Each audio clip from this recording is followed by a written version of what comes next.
Hi guys, இந்த வீடியோல logging 10,000 years into the future மங்காவுடைய முதல் எபிசோடோட எக்ஸ்பிளனேஷன் தான் பார்க்க போறோம். இந்த வீடியோக்கு லைக் போடாம பாக்குறீங்கன்னா மறக்காம லைக் போட்டு பாருங்க. அப்பதான் இந்த வீடியோவை நிறைய பேருக்கு ரெக்கமெண்ட் பண்ணும், எனக்குமே வீடியோ போடுறதுக்கு ஒரு மோட்டிவேஷன் இருக்கும். சரி வாங்க வீடியோக்குள்ள போகலாம். லூ ஷெங் இந்த டைம்ல யூஸ் பண்ற மூவ்ஸ் எல்லாமே அந்த ஜாம்பி சோல்ஸ் கிட்ட இருந்து தான் கிடைச்சது. அவன் அந்த ஸ்டாச்சு மேல அந்த மூவ் அட்டாக் பண்ண போகும்போது அவன் பாடியில இருந்து நிறைய எனர்ஜி வெளியே வர ஆரம்பிக்குது. அப்புறம் அவன் அந்த ஸ்டாச்சு மேல ஒரு பயங்கரமான பஞ்ச் கொடுக்கறான். அவனோட காம்பாட் பவரை செக் பண்றான், அதுவும் 100க்கு. இத பார்த்துட்டு அவன் செம ஹாப்பியாகி என்னோட QL பிளட் லெவலுக்கு என்னோட காம்பாட் பவர் ரொம்ப அதிகம், இது ரொம்ப நல்ல விஷயம், இதே மாதிரி போனா நான் ரொம்ப ஸ்ட்ராங் ஆகிடுவேன்னு சொல்றான். அவன் இப்போ புரிஞ்சுக்கிறான் இந்த இடத்துல அவன் தன் ட்ரீம்ஸ்ல இருந்து எக்ஸ்பீரியன்ஸ், மார்ஷல் ஆர்ட் மூவ்ஸ், அப்புறம் பிரீத்திங் டெக்னிக்ஸ் இதையெல்லாம் கத்துக்க முடியும். இதை யூஸ் பண்ணி அவன் ரொம்ப ஸ்ட்ராங் ஆகலாம். இதோட அவன் சிரிக்க ஆரம்பிக்கிறான். ஓகே, நான் வீட்டுக்கு போய் தூங்கணும், அப்புறம் எக்ஸ்பீரியன்ஸ் கெயின் பண்ணணும்னு சொல்றான். ஆனா வீட்டுக்கு வந்து நைட்டு தூங்க ட்ரை பண்ணும்போது அவனுக்கு தூக்கமே வரல. என்னோட ட்ரெய்னிங் ரூட்டின் சுத்தமா கெட்டு போச்சு, இப்போ நான் என்ன பண்றதுன்னு சொல்றான். இதோட அவன் ரூமை விட்டு வெளியே வர்றான். சரி, நான் கொஞ்சம் ட்ரெய்னிங் பண்ணணும், ட்ரெய்னிங் பண்ணும்போது தூக்கம் வரலாம்ங்கிற மாதிரி இருக்குன்னு சொல்றான். இதோட அவன் தன்னோட பிராக்டிஸ் பண்ண ஆரம்பிக்கிறான். இந்த டெக்னிக்க பிராக்டிஸ் பண்ணும்போது அவனுக்கு ரொம்ப ரிலாக்ஸ்டா ஃபீல் ஆகுது, அவன் ரொம்ப ஹாப்பியா இருக்கான். அவன் சில மூவ்ஸையும் பிராக்டிஸ் பண்ண ஆரம்பிக்கிறான். ஆனா இந்த மூவ்ஸ பிராக்டிஸ் பண்ணும்போது ஏண்டா நான் இந்த மூவ்ஸ தப்பா பிராக்டிஸ் பண்றேன், முன்னாடியெல்லாம் நான் இப்படி பிராக்டிஸ் பண்ணலையேன்னு சொல்றான். அப்பதான் அவனுக்கு தெரியுது இது அந்த ஜாம்பி மெமரிஸ்னாலதான். ஏன்னா பாஸ்ட் லைஃப்ல இந்த மூவ்ஸ் வேற மாதிரி யூஸ் பண்ணப்பட்டுச்சு, இப்போ இருக்கிற மார்ஷியல் ஆர்ட்ஸ்ல அது சுத்தமா சேஞ்ச் ஆகிடுச்சு. அதனால லூ ஷெங் பாஸ்ட் லைஃப்ல தன்னோட சோல்ஜர் மெமரிஸ்ல பார்த்த மாதிரி அந்த மார்ஷியல் ஆர்ட்ஸ் முறைகளையே யூஸ் பண்ண ஆரம்பிக்கிறான். இந்த மூவ்ஸ் ரொம்பவே யூஸ்ஃபுல்லா இருக்குது, நான் இந்த மூவ்ஸையே பிராக்டிஸ் பண்ணணும்னு அவன் சொல்றான். இதோட அவன் கண்டினியூஸா இந்த மூவ்ஸ பிராக்டிஸ் பண்ண ஆரம்பிக்கிறான். இந்த மூவ்ஸ பிராக்டிஸ் பண்ணும்போதெல்லாம் அவன் பாடியிலிருந்து நிறைய ஸ்பிரிச்சுவல் எனர்ஜி வெளியே வருது. இந்த எனர்ஜியோட அவன் கல்டிவேட் பண்ணி தன்னோட பவரை மெதுமெதுவா இன்க்ரீஸ் பண்ண ட்ரை பண்றான். அவன் நிறைய ஹேண்ட் சைகைகளையும் யூஸ் பண்றான். நான் இப்போ முன்னாடி இருந்ததை விட ரொம்ப ஸ்ட்ராங்கா ஃபீல் பண்றேன், எனக்கு என்னவோ நான் திரும்ப அந்த ஜாம்பிஸ் கூட ஃபைட் பண்ணா நான் அவங்கள ரொம்ப ஈஸியா டிஃபீட் பண்ணிடுவேன், எந்த வெப்பனும் இல்லாம. அப்புறம் அவங்களோட பிரீத்திங் டெக்னிக்க கத்துக்கிட்டதுக்கு அப்புறம் என்னோட பவர் இன்னும் இன்க்ரீஸ் ஆகிடுச்சுன்னு அவன் சொல்றான். அப்புறம் அவன் கையில ஒரு வித்தியாசமான அப்புறம் பால் ஒன்னு உருவாகி இருக்குது, அதை யூஸ் பண்ணி அவன் தன்னோட பவரை இன்க்ரீஸ் பண்ணிட்டு இருக்கான். ஆனா இதோட அவனோட வயிறு குடகுடன்னு சத்தம் போடுது. என்னடா இங்க நடக்குதுன்னு கேக்குறான். அதுக்கப்புறம் அவன் வயித்துல ரொம்ப வலிக்குது, எனக்கு ரொம்ப பசியா இருக்கு, என்னோட எனர்ஜி சுத்தமா போச்சு, நான் சாப்பிட்ட சாப்பாடு எல்லாமே இந்த பிராக்டிஸ்ல வேஸ்ட் ஆகிடுச்சு, எனக்கு இன்னும் எனர்ஜி வேணும்னா நிறைய சப்ளிமெண்ட்ஸ் அப்புறம் மெடிசின்ஸ் தேவைப்படும், ஆனா என்கிட்ட சுத்தமா காசு இல்ல, அப்புறம் நான் ஃபேமிலில எனக்கு நிறைய காசு வேணும்னு சொல்ல முடியாது, எனக்கு சப்ளிமெண்ட்ஸ் அப்புறம் மெடிசின்ஸ் வேணும்னா நானே காசு சம்பாதிக்கணும்னு தோணுது, ஆனா நான் காசு சம்பாதிக்க என்ன பண்றதுன்னு அவன் யோசிக்கிறான். அவன் இத பத்தி யோசிச்சுட்டே இருக்கான். எனக்கு என் ஸ்கூல்ல இருந்து ஸ்காலர்ஷிப் கிடைச்சா எனக்கு தேவையான பொருட்களை வாங்க போதுமான காசு இருக்கும்னு தோணுதுன்னு சொல்றான். இதோட நான் இப்போ ஸ்காலர்ஷிப்க்கு அப்ளை பண்ணணும்னு சொல்றான். இதோட அவன் மனசுல நிறைய விஷயங்களை பத்தி யோசிச்சுட்டு நான் இப்போ இன்னும் ஸ்ட்ராங் ஆகணும்னு சொல்றான். சீன் ஷிஃப்ட் ஆகுது. லூ ஷெங் அகாடமி காட்டப்படுது. அங்க இன்னைக்கு அவங்களோட லைவ் காம்பாட் கிளாஸ் நடக்க போகுது. மிங் ரெடி ஆகிட்டு இருக்கான். லைவ் காம்பாட் கிளாஸ் ரொம்ப நாள் கழிச்சு நடக்குது, இன்னைக்கு ரொம்ப ஃபன் இருக்க போகுதுன்னு சொல்றான். லூ ஷெங்கும் தன் பாடியில இருந்து ஸ்வெட்டை தொடச்சிட்டு தன்னோட ட்ரெஸ்ஸ போடுறான். ஆனா அப்போ மிங்கின் பார்வை லூ ஷெங் மேல படுது. நீ இங்க சுத்தமா சேஞ்ச் ஆகிட்ட, நான் உன்னை அடையாளம் கூட கண்டுபிடிக்கலன்னு அவன் சொல்றான். ஆனா லூ ஷெங் அவன்கிட்ட, நான் இங்க என்னோட ஹேர் கட் பண்ண வேற எதுவும் இல்ல, ஏன்னா முன்னாடி இருந்ததை விட ரொம்ப பெருசா ஆகி இருந்துச்சு, அப்புறம் இப்போ நான் கொஞ்சம் மார்ஷல் ஆர்ட்ஸ் பிராக்டிஸ் பண்ண ஆரம்பிச்சிருக்கேன், அதனால என்னோட பிசிக்கல் கண்டிஷன் சேஞ்ச் ஆகிடுச்சுன்னு சொல்றான். ஆனா இப்போ மிங், ஒருவேளை நீ பொண்ணுங்களை இம்ப்ரெஸ் பண்ணணும்னு நினைச்சிருப்ப இந்த காம்பாட் கிளாஸ்ல, அதனாலதான் நீ இவ்வளவு பிராக்டிஸ் பண்ணிருப்பேன்னு சொல்றான். ஆனா இப்போ அவங்க 2 பேரும் காம்பாட் கிளாஸ் நோக்கி போறாங்க. அங்க எல்லா ஸ்டூடெண்ட்ஸும் கூடியிருக்காங்க. லைவ் காம்பாட் கிளாஸ் டீச்சரை பாக்குறோம், அவரோட பேர் ஜாங். அப்புறம் டீச்சர் ஜாங், இன்னைக்கு நான் உங்களுக்கு திரும்பவும் லைவ் காம்பாட் கிளாஸ் லெசன் கொடுக்க போறேன்னு சொல்றாரு. அதே நேரம் மிங் டீச்சர் ஜாங் ஹாங் பத்தி லூ ஷெங் கூட பேசிட்டு இருக்கான். இவர் ஒரு லெவல் 2 மார்ஷியல் ஆர்டிஸ்ட். அப்புறம் இவரோட கையில இருக்கிற காயம் அது மான்ஸ்டர்ஸ் கூட ஃபைட் பண்ணும்போது வந்தது, ஆனா முன்னாடி இவர் ஆர்மில இருந்தாரு, இப்போ நம்ம கிளாஸ்க்கு ஷிஃப்ட் ஆகி நம்மளோட ட்ரெய்னரா வந்திருக்காருன்னு சொல்றான். இதை கேட்டதும் லூ ஷெங் ரொம்ப ஷாக் ஆகி, இந்த மாதிரி ஒரு மாஸ்டர் நமக்கு நிறைய விஷயங்களை கத்துக் கொடுக்க முடியும்னு சொல்றான். டீச்சர் ஜாவோ ஹாங் சில மூவ்ஸ பிராக்டிஸ் பண்ணி அவங்களுக்கு லைவ் காம்பாட் கிளாஸ்ல காட்டுறத பாக்குறோம். இந்த மாதிரி தான் நீங்க எல்லா மார்ஷியல் ஆர்ட்ஸ் மூவ்ஸையும் கத்துக்கணும்னு சொல்றாரு. அப்புறம் இந்த விஷயங்களை எல்லாம் சொல்லி முடிச்சுட்டு ஒரு இடத்துல உட்காந்து நீங்க எல்லாரும் எல்லா விஷயங்களையும் கவனமா பாத்திருப்பீங்க, ஆனா இப்போ நான் ஒரு ஸ்டூடெண்ட்ட கூப்பிட போறேன்னு சொல்றாரு. அவரு உடனே யான்கிற ஒரு பையனோட பேரை சொல்லி நீ இங்க முன்னாடி வான்னு சொல்றாரு. இந்த பையனை பொண்ணுங்க பார்த்ததும் யான் இங்க உண்மையிலேயே நம்ம கிளாஸ்ல நம்பர் 1 ஜீனியஸ், அப்புறம் அவ ரொம்ப ஹேண்ட்ஷம்னு சொல்றாங்க. அவனை பத்தி நிறைய நல்ல விஷயங்களை பேசிட்டு இருக்காங்க. உண்மையிலேயே இந்த இடத்துல ஒரு தடவை யான் காதலியா ஆகணும்னு ஆசைப்படுறேன்னு சொல்றாங்க.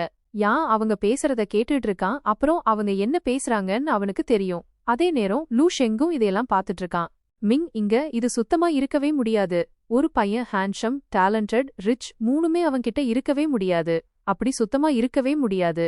ஆனா இங்க இந்த பையன் யான்கிட்ட மூணுமே இருக்குன்னு சொல்றான். இதோட யான் டீச்சர் கூட காம்பாட் பிராக்டிஸ் பண்ண ஆரம்பிக்கிறான். அவங்க 2 பேரும் ஒருத்தர் தொடர்ந்து அட்டாக் பண்ணிட்டு இருக்காங்க. டீச்சர் அவன்கிட்ட உன் பாடியில ஃபோர்ஸ் பத்தல, அப்புறம் நீ ஃபோர்ஸ நல்லா யூஸ் பண்ண கத்துக்கணும்னு சொல்றாரு. அதே நேரம் லூ ஷெங்கும் இதையெல்லாம் பாத்துட்டு இருக்கான். லூ ஷெங், இந்த விஷயங்களை நான் என் எக்ஸ்பீரியன்ஸ்ல இருந்து கெயின் பண்ண முடியும். ஒவ்வொரு மார்ஷியல் ஆர்ட் டெக்னிக்கையும் எப்படி கவுண்டர் பண்றதுன்னு எனக்கு தெரியும். அப்புறம் நான் என்னோட ஃபோர்ஸ் மேல நல்ல கண்ட்ரோல் வச்சிருக்கேன்னு சொல்றான். டீச்சர் இங்க யான் கிட்ட நீ உன் ஃபோர்ஸ் மேல கான்சென்ட்ரேட் பண்ணணும்னு சொல்றாரு. யான் இதுக்கு சம்மதிச்சு டீச்சர் கிட்ட நான் இங்க வீட்டுக்கு போய் இன்னும் நிறைய ட்ரைனிங் பண்ணுவேன், என்னோட ஃபோர்ஸை இன்னும் ஸ்ட்ராங் பண்ணுவேன்னு சொல்றான். அதே நேரம் மனசுல ஜாவோ ஹாங், நீ என்கிட்ட இப்படி பேசக்கூடாது. ஏன்னா நீ அதுக்கு சுத்தமா தகுதியற்றவன். ஏன்னா என் ட்ரெய்னர் உன்னை விட ரொம்ப ஸ்ட்ராங். நீ ஒரு லெவல் 2 மார்ஷியல் ஆர்டிஸ்ட், வேற எதுவும் இல்லன்னு சொல்றான். இதோட டீச்சர் சரி இங்க யார் யாங் கூட லைவ் காம்பாட் பண்ண விரும்புறீங்க, சீக்கிரம் முன்னாடி வாங்கன்னு சொல்றாரு. ஆனா அப்போ மிங், யாடா அவன் கூட லைவ் காம்பாட் பண்ண விரும்புவாங்க, அவன் நம்மள ஒரே அடியில கீழே தள்ளிட்டு அப்புறம் ரொம்ப மோசமா அடிப்பான்னு சொல்றான். டீச்சர் மனசுல இந்த ஸ்டூடெண்ட்ஸ் இங்க ரொம்ப பயங்கராங்க, இவங்க எப்படி பின்னாடி ஸ்ட்ராங் ஆக முடியும், அவங்க ஃபியூச்சரை ரொம்ப பிரைட்டா ஆக்க முடியும்னு எனக்கு புரியல. ஆனா இவங்க இப்படி ஒரு இடத்துல ஒளிஞ்சு உட்கார்ந்தா இவங்க ஸ்ட்ராங் ஆக முடியும்னு இவங்க நினைக்கிறாங்களா? சுத்தமா இல்ல. ஃபியூச்சர்ல இவங்க ஒருபோதும் ஸ்ட்ராங் ஆக முடியாதுன்னு சொல்றாரு.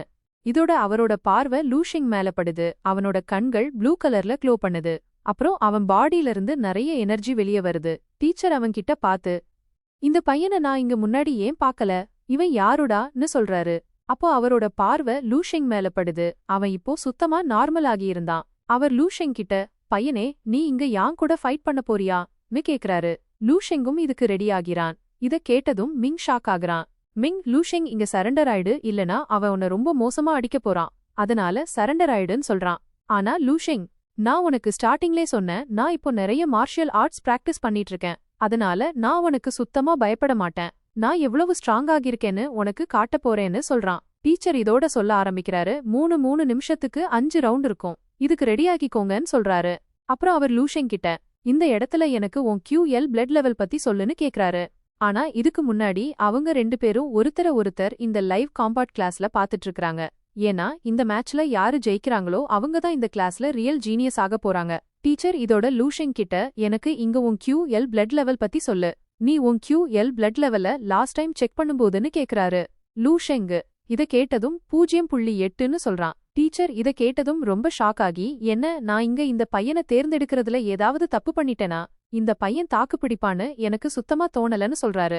யான் லூ ஷெங் கிட்ட, நீ டீச்சரோட லெக்சரை சரியா கேக்கலனா நான் உனக்கு சொல்றேன், நீ உன் கார்டை எப்பவும் அப்ல வை, இல்லனா உன் கண்டிஷன் ரொம்ப மோசமா ஆகிடும்னு சொல்றான். லூ ஷெங், இதுக்கு தேங்க்ஸ், ஆனா எனக்கு இந்த விஷயங்கள் எல்லாமே ஞாபகம் இருக்குன்னு சொல்றான். அவன் இத பத்தி பேசிட்டு இருக்கிறத பாக்குறோம்.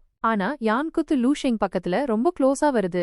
லூ ஷெங் இதோட லைவ் காம்பவுண்ட் பத்தி பேச ஆரம்பிக்கிறான். எல்லாருக்கும் ரொம்ப பயமா இருக்குது. லூ ஷெங், நான் இங்க என் டிஃபென்ஸ அப்ல வச்சிருக்கணும், நான் இங்க அவனோட பஞ்ச தடுக்கலனா எனக்கு சிச்சுவேஷன் ரொம்ப மோசமா ஆகிடும்னு சொல்றான். யான் காட்டப்படுறான். யான், நீ இங்க ரொம்ப பெரிய முட்டாள், நீ இங்க எனக்கு முன்னாடி எல்லா ஓப்பனிங்கையும் கொடுத்திருக்க, நான் உன் ஓப்பனிங்க பார்த்து உன் மேல அட்டாக் பண்ண முடியும்னு சொல்றான். லூ ஷெங், உன் அப்போனண்ட்டை எப்பவும் வீக் அப்புறம் முட்டாள்னு நினைக்க கூடாது. ஏன்னா உன் அப்போனண்ட் உனக்கு சில ஓப்பனிங்ஸ் கொடுத்தா இங்க கண்டிப்பா அவன் உன் மேல இன்னொரு சைட்ல இருந்து அட்டாக் பண்ண போறான்னு சொல்றான்.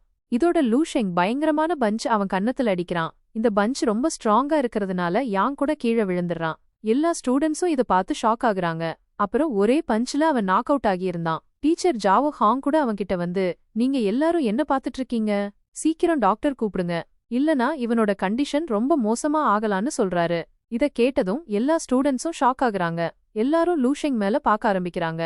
ஏன்னா அவனே அவ்ளோ பயங்கரமான பஞ்ச் அடிச்சிருந்தான். இதோட லூ ஷெங் பத்தி எல்லாரும் நிறைய பேச ஆரம்பிக்கிறாங்க. லூ ஷெங் ஒரே பஞ்ச்ல யானை இங்க நாக் அவுட் பண்ணிட்டான், இது எப்படிடா நடக்க முடியும்னு சொல்றாங்க. இதோட யாங் சீன் காட்டுறாங்க. யான் கண்ணத்துல ஒரு மார்க் வந்திருந்தது. இதோட டீச்சர் இங்க அந்த பசங்க எல்லாரும் கிட்ட, இங்க சுத்தி நிக்கிறத நிறுத்துங்கன்னு சொல்றாரு. லூஷெங்கும் ரொம்ப வேகமா டீச்சர் கிட்ட போறான். டீச்சர் கிட்ட, என்ன மன்னிச்சிடுங்க இந்த விஷயத்துக்காக, என் பவர் மேலிருந்து என் கண்ட்ரோல் சுத்தமா போச்சுன்னு சொல்றான். டீச்சர் மத்த ஸ்டூடெண்ட்ஸ் கிட்டயும், நீங்க எல்லாரும் என்ன பண்றீங்க, நீங்க ஏன் இப்படி யானை சுத்தி நிக்கிறீங்க, சீக்கிரம் ஸ்ட்ரெச்சரை இங்க வரவிடுங்கன்னு சொல்றாரு. கொஞ்ச நேரத்துல ஸ்ட்ரெச்சர் இங்க வந்துருது. அவனுக்கு கட்டுகளும் போட்டு அவனை இங்க இருந்து வெளியே கொண்டு போறாங்க. லூஷெங் இங்க வந்து, என்ன மன்னிச்சிடுங்க இந்த விஷயங்களுக்காக, என் பவர் மேலிருந்து என் கண்ட்ரோல் சுத்தமா போச்சுன்னு சொல்றான். ஆனா டீச்சர் அவன்கிட்ட, நீ என் கேபின்ல வா, நான் அந்த இடத்துல போய் உன்கூட கொஞ்சம் பேசணும்னு சொல்றாரு. அப்புறம் லூஷெங் தோள் மேல கை வச்சுட்டு, நீ ரொம்ப ஸ்ட்ராங், ஒருவேளை நீ உன் பவரை நல்லா கண்ட்ரோல் பண்ண முடியலன்னு சொல்றாரு. லூஷெங்கும் இத பத்தி சொல்ல ஆரம்பிக்கிறான். ஆனா அப்போ அவன் மிங்கிட்ட, நான் டீச்சர் கூட போறேன், நெக்ஸ்ட் கிளாஸ்ல யார் வந்தாலும் அவங்க கிட்ட இத பத்தி சொல்லுன்னு சொல்றான். மிங் இதுக்கு ஒத்துக்கிறான். ஆனா லூஷெங்கு இவ்ளோ ஸ்ட்ராங் எப்படி ஆனான்னு அவனுக்கு சுத்தமா புரியல. எல்லா ஸ்டூடெண்ட்ஸும் இத பத்தி பேசிட்டு இருக்காங்க. லூஷெங் ஒரு பஞ்ச்ல யானை எப்படி டிஃபீட் பண்ணா, அவன் எப்போ இவ்ளோ ஸ்ட்ராங் ஆனான்.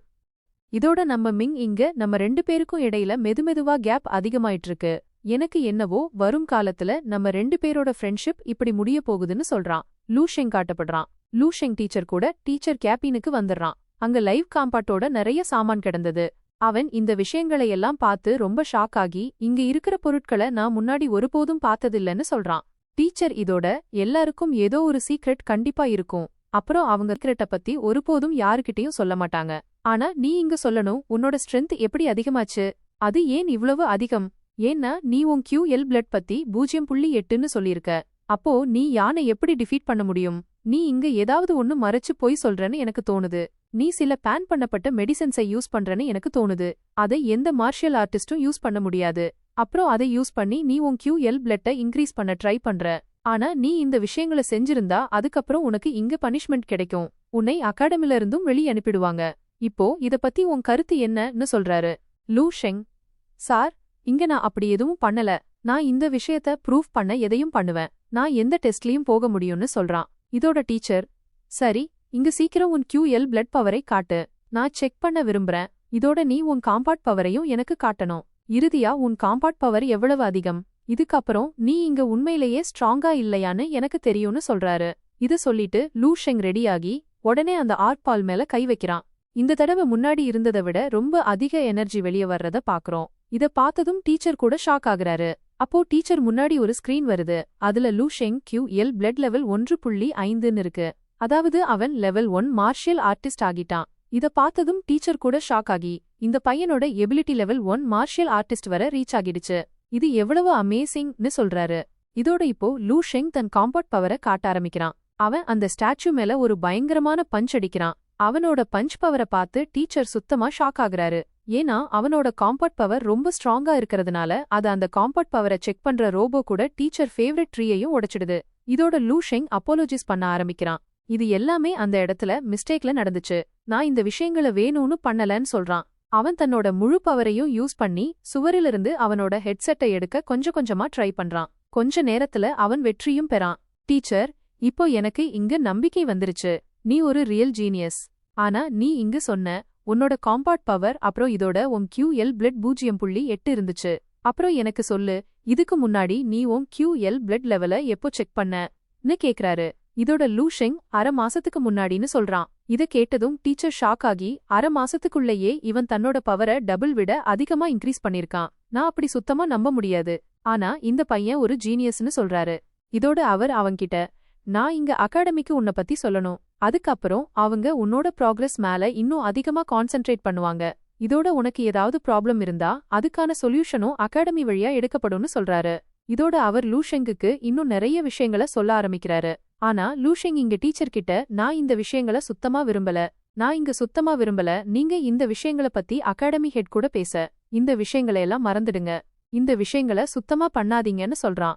இது சொன்னதுக்கு அப்புறம் அவன் சைலண்ட் ஆகிடுறான். ஆனா இந்த இடத்துல அவனோட காம்பாட் பவரை பார்த்ததுக்கு அப்புறம் டீச்சர் ஜாவோ ஹாங், நான் இதே மாதிரி எக்ஸ்பீரியன்ஸ் முன்னாடியும் பண்ணிருக்கேன், எனக்கு என்னவோ இந்த பையன் வரும் காலத்துல மிலிட்ரியில ஜாயின் பண்ணி ரொம்ப ஸ்ட்ராங் ஆகலான்னு சொல்றாரு. அவர் தன்னோட மிலிட்ரி டைம் பத்தி சொல்ல ஆரம்பிக்கிறாரு. அந்த டைம்ல அவர் ரொம்ப ஸ்ட்ராங்கா இருந்தாராம். ஹியூமன்ஸ் ரொம்ப ஸ்ட்ராங்னு அவருக்கு தோணுச்சான். ஆனா அவர் ஃபர்ஸ்ட் டைம் ஒரு மான்ஸ்டரை கவுண்டர் பண்ணும்போது அவர் ரொம்ப ஷாக் ஆகிட்டாராம். இவ்ளோ பவர்ஃபுல் மான்ஸ்டரை பார்த்து அவர் முழு ஹோப்பையும் லூஸ் பண்ணிட்டாராம். ஹியூமன்ஸ் மான்ஸ்டர்ஸ்க்கு அகெயின்ஸ்டா ஒருபோதும் ஃபைட்டை ஜெயிக்க முடியாதுன்னு அவருக்கு அதே டைம்ல தெரிஞ்சிடுச்சான். ஏன்னா மான்ஸ்டர்ஸ் ரொம்ப ஸ்ட்ராங். அப்புறம் நான் அதே டைம்ல ஆர்மியை விட்டுட்டேன். அப்புறம் நான் ஆர்மில இன்னும் டைம் இருந்தா நான் கொல்லப்படுவேன்னு எனக்கு தெரிஞ்சிடுச்சு. ஏன்னா ஒரு லெவல் 2 மார்ஷியல் ஆர்டிஸ்ட் இந்த மான்ஸ்டர்ஸ் முன்னாடி சுத்தமா நிக்க முடியாது. ஆனா சில ஹியூமன்ஸும் இருக்காங்க, அவங்க இந்த எர்த்ல மார்ஷியல் காட் லெவல் பவர் வச்சிருக்காங்க. ஆனா அவங்களையும் ஒரு வகையில மான்ஸ்டர்னு தான் சொல்வாங்க. ஏன்னா அவங்க பவர் அப்புறம் ஸ்ட்ரென்த் அவ்ளோ அதிகம். அவங்கள மான்ஸ்டர்னு சொல்றது தான் சரி. அப்புறம் இந்த பையன் லூஷெங்கும் பின்னாடி ஒரு மார்ஷியல் காட் பொசிஷனை ஹோல்ட் பண்ணலான்னு எனக்கு தோணுது. அப்புறம் இத பத்தி யோசிச்சுட்டு அவர் கொஞ்சம் ரெஸ்ட் எடுக்க ஆரம்பிக்கிறாரு. சரி, இந்த டீல் உனக்கு ஒத்துக்கலனா, ஆனா இந்த இடத்துல உனக்கு நிறைய கிடைச்சிருக்கலாம், அகாடமியும் உனக்கு சப்போர்ட் பண்ணியிருக்கும்னு சொல்றாரு. லூ இப்போ இந்த விஷயத்த யோசிக்க ஆரம்பிக்கிறான். எனக்கு உண்மையிலேயே இங்கு காசு தேவை, அதனால நான் எப்படியாவது டீச்சர் கிட்ட இத பத்தி பேசணும்னு சொல்றான். டீச்சர், இந்த இடத்துல உன் டிசிஷன் எப்போதாவது சேஞ்ச் ஆச்சுனா நீ எனக்கு இத பத்தி சொல்லலான்னு சொல்றாரு. லூஷெங் இதோட டீச்சர் கிட்ட, ஓகே, இங்க நான் என் டிசிஷனை சேஞ்ச் பண்ணிட்டேன். ஆனா இதுக்கு எனக்கு 2 கண்டிஷன்ஸ் இருக்கு. ஃபர்ஸ்ட் கண்டிஷன், எனக்கு கிளாஸ் டைம்ல கொஞ்சம் ஃப்ரீ டைம் வேணும் பிராக்டிஸ் பண்ண. அப்புறம் என்னோட செகண்ட் கண்டிஷன் என்னன்னா, எனக்கு இங்க கொஞ்சம் காசு தேவை, அதனால நான் ஸ்காலர்ஷிப்க்கு அப்ளை பண்ண விரும்புறேன்னு சொல்றான். இதுக்கும் டீச்சர் ஒத்துக்கிறாரு. உன்னோட கிளாஸ் ரூம் டீச்சர்ஸ் யாரா இருந்தாலும் நான் அவங்க கிட்ட இத பத்தி பேசுவேன், அப்புறம் அவங்க இதுக்கு ஒத்துக்குவாங்க. ஆனா உனக்கு காசு ரொம்ப தேவைன்னு எனக்கு தோணுது, அதனால நீ இந்த கார்டை வச்சுக்கோ. இந்த கார்டுல எவ்வளவு காசு இருக்கோ அதை நீ யூஸ் பண்ணலாம். உன்னோட ஸ்காலர்ஷிப் மணி உனக்கு வந்ததும் நீ எனக்கு திரும்ப கொடுத்துடுன்னு சொல்றாரு. லூ இந்த விஷயத்துக்கு ஒத்துக்கிறான். ஆனா லூவுக்கு இது பத்தி தெரியும், இந்த பிளாக் கார்டுல நிறைய காசு இருக்குன்னு. இதோட அவன் இந்த இடத்துல இருந்து கிளம்பி போறான். அப்புறம் டீச்சர் இப்போ லூ பத்தி யோசிச்சுட்டு, நான் இத பத்தி ஹையர் ஆஃபீஷியல்ஸ் கிட்ட சொல்லணும். இப்போ நம்ம பாய் சிட்டி கிட்ட ஒரு ட்ரம்ப் கார்டு இருக்கு, அது வரும் மேட்ச்ல நம்ம பாய் சிட்டிக்கு ஹை ரேங்கிங் வாங்கி தர முடியும். அப்புறம் என்கிட்ட இப்போ ஒரு ஸ்டூடெண்ட் இருக்கான், அவன் ரொம்ப ஈஸியா லெவல் 2 மார்ஷியல்